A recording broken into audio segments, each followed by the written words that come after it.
सप्रेम नमस्कार मित्रों, मैं डॉक्टर विजय कुलकर्णी आज आपके सामने एक नई कविता के साथ प्रस्तुत हूँ। कविता का नाम है जो बीत गई सो बात गई।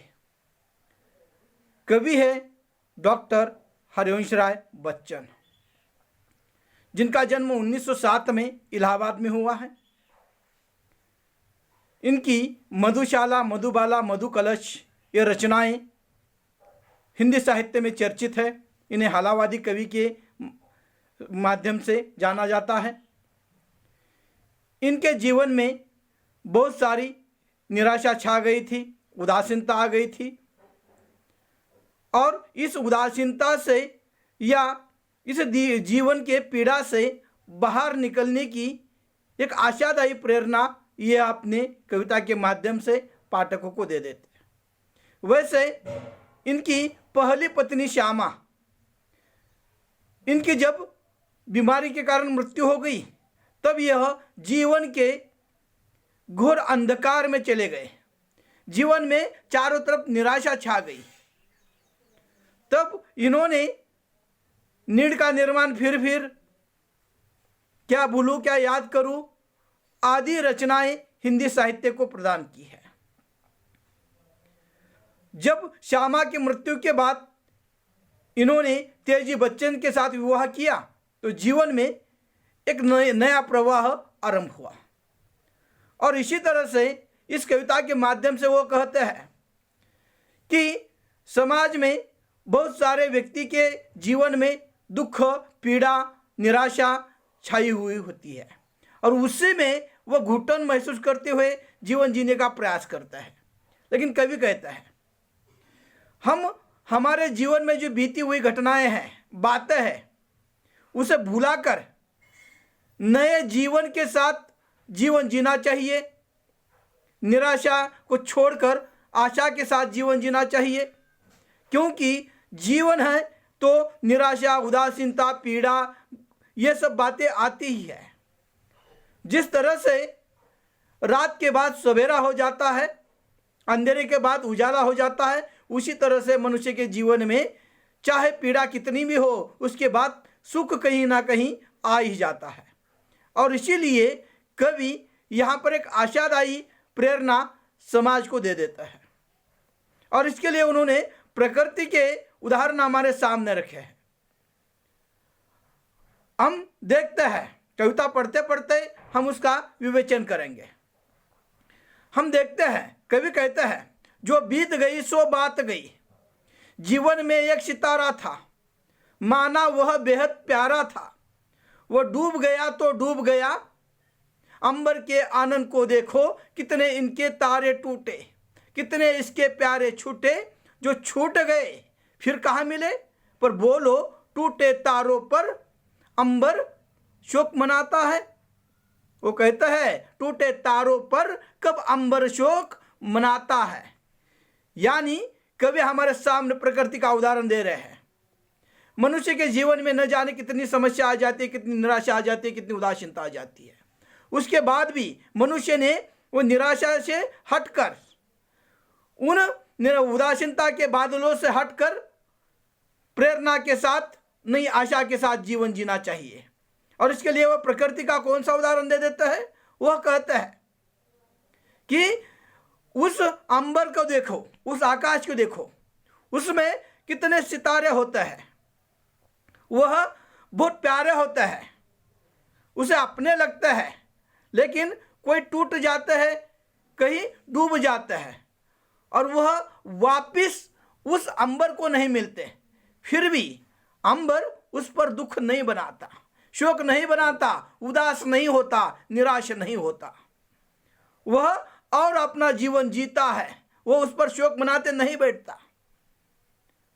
यह आकाश का उदाहरण देते हुए वो कहता है इस आकाश में न जाने कितने तारे टूट गए, कितने तारे डूब गए, फिर वो वापस कभी मिलते नहीं है। और इस तरह से आकाश भी कभी उन पर शोक मनाता नहीं है।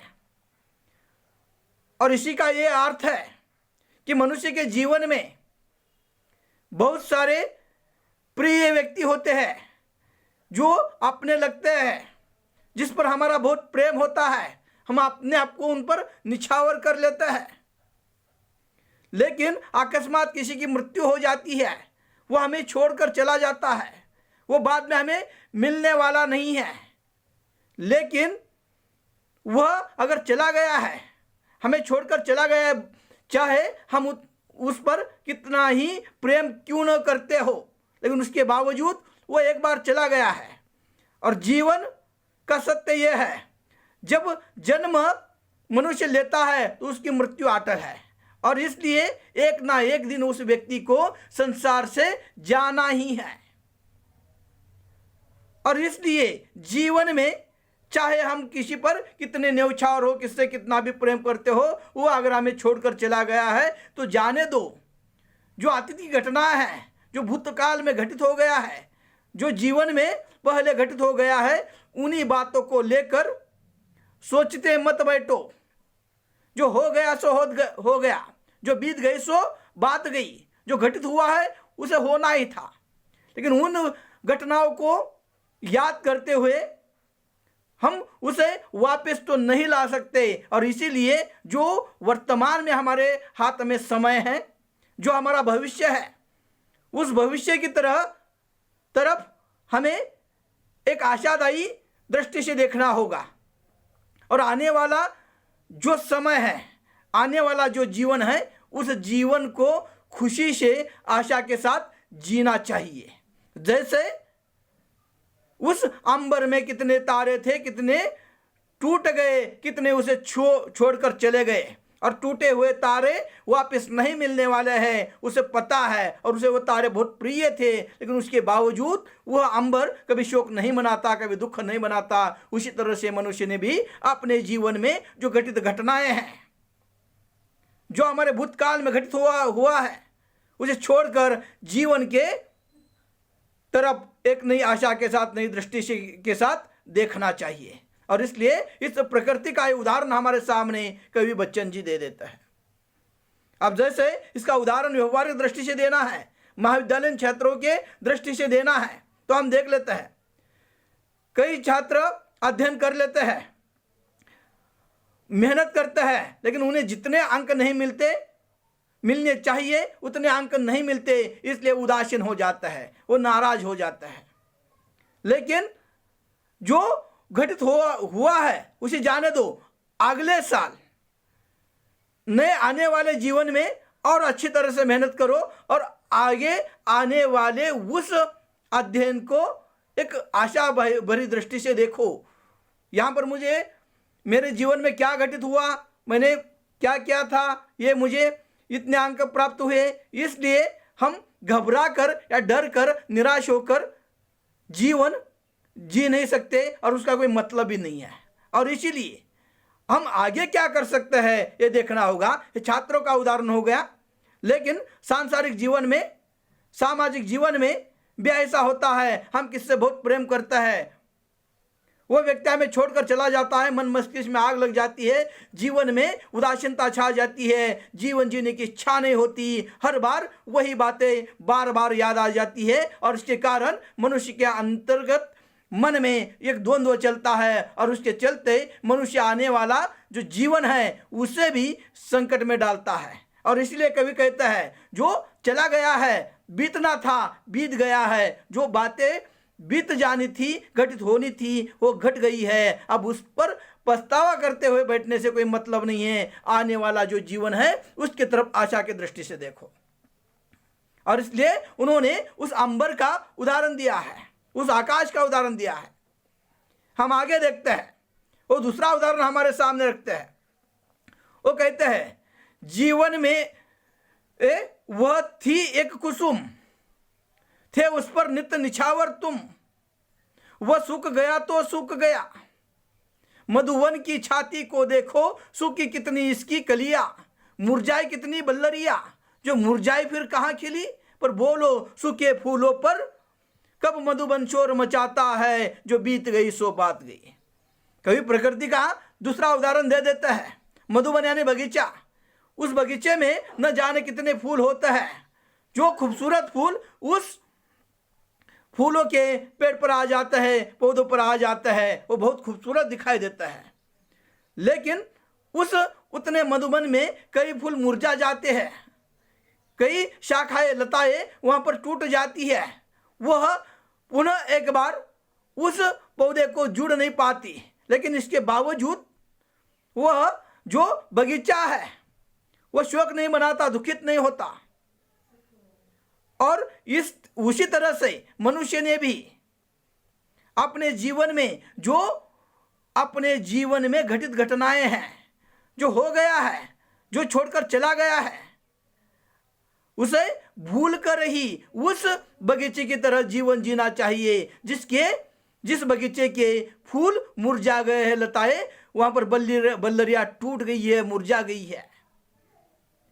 और इस तरह से कभी दूसरे आशा हमारे जीवन में प्रेरित करता है। वो कहते हैं उस मधुबन की छाती को देखो, कितने फूल सूख गए हैं, कितनी डालियां मुरझा गई है, टूट गई है।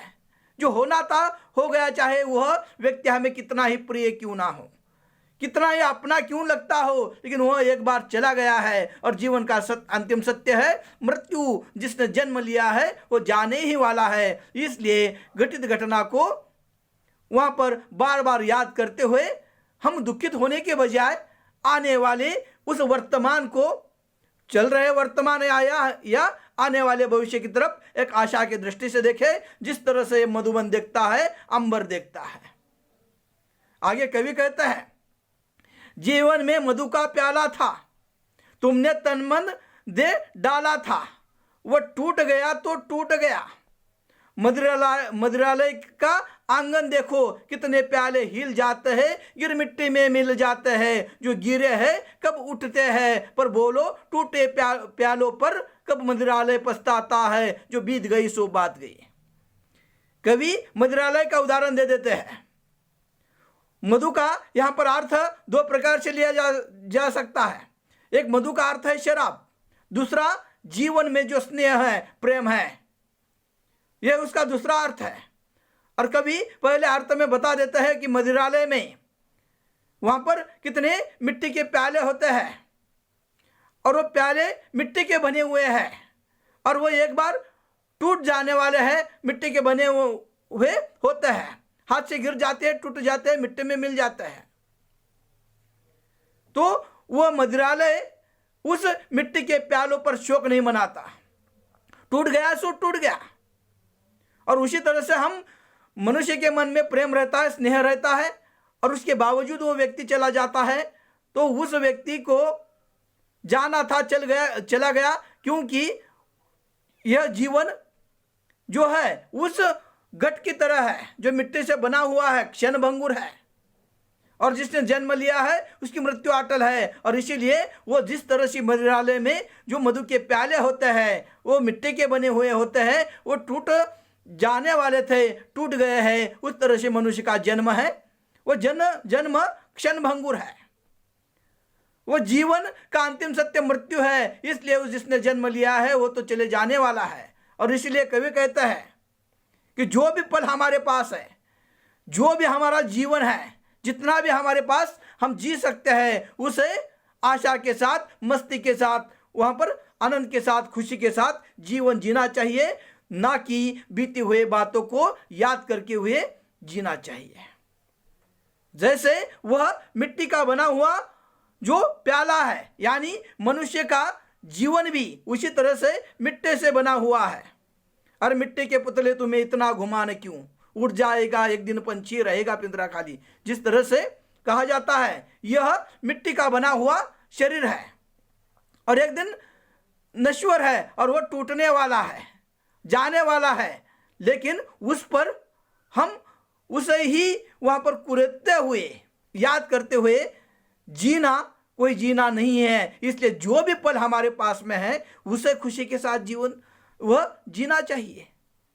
जैसे मदिरालय के वह प्याले टूट जाता है, उस पर मदिरालय कभी शोक मनाता नहीं है। उस तरह से मनुष्य ने भी अपने जीवन में जिस पर हम जिसे स्नेह करते थे, प्रेम करते थे, अपना मानते थे, हमारे जीवन का हिस्सा था, हम उसे भुला नहीं पाते, उसके बावजूद वो चला गया है। तो जाने दो, आप उस बातों को याद करते हुए आने वाला जो आपका भविष्य है उसके तरफ आप कभी निराशा की दृष्टि से मत देखो, आशा की दृष्टि से देखो, जिस तरह से वो मदिरालय देखता है। आगे कवि कहता है, मिट्टी मृदु मिट्टी के है बने हुए, मधु घट फूटा ही करता है, लघु जीवन लेकर आए हैं, प्याले टूटा ही करता है। फिर भी मदिरालय के अंदर मधु के घट है, मधु प्यालो है, जो मादकता के मारे है वे मधु लूटा ही करता है। वो कच्चा पीने वाला है, जिसकी ममता घट प्यालों पर, जो सच्चे मधु से जला हुआ कब रोता है चिल्लाता है, जो बीत गई सो बात गई। कभी कहता है उस मदिरालय में जो घट है वो मिट्टी के बने हुए हैं और एक दिन वह नष्ट होने वाले हैं, मिट्टी से बने हुए थे और उसी में मिल जाने वाले हैं। उस तरह से मनुष्य का है, मनुष्य ने उस पंच तत्व से जन्म लिया था और उसी में वो विलीन होने वाला है और उसी में जाने वाला है। इसलिए उस मदिरालय में न जाने हर दिन कितने प्याले टूट जाते हैं, बिखर जाते हैं, वो वापस जुड़ते नहीं है, वापस उनका कोई अस्तित्व नहीं होता। लेकिन फिर भी मदिरालय वहां पर कभी बंद नहीं होता। मदिरालय अपना कार्य करता रहता है, अपना जीवन जीते रहता है और वहां पर उस मदिरालय में भले हो प्याले टूट गए हो, छूट गए हो, मिट्टी में मिल गए हो, लेकिन सच्चा पीने वाला यानी जीवन से प्रेम करने वाला व्यक्ति, इसका दूसरा अर्थ है जो सच्चा जीवन से प्रेम करने वाला व्यक्ति है वो कभी निराश नहीं होता। चाहे जीवन में कितने भी समस्या आ जाए, वो संघर्ष करते हुए जीवन जीता है।